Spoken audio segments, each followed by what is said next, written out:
As you can see by my wife's car, it's friggin' cold out today.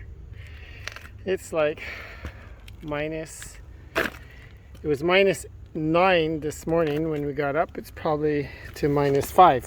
So still no salt on our roads. So I need to go somewhere and we'll just go in this. Big question is, will she start on a cold day? Well, we'll pull the choke all the way out and let's see what happens.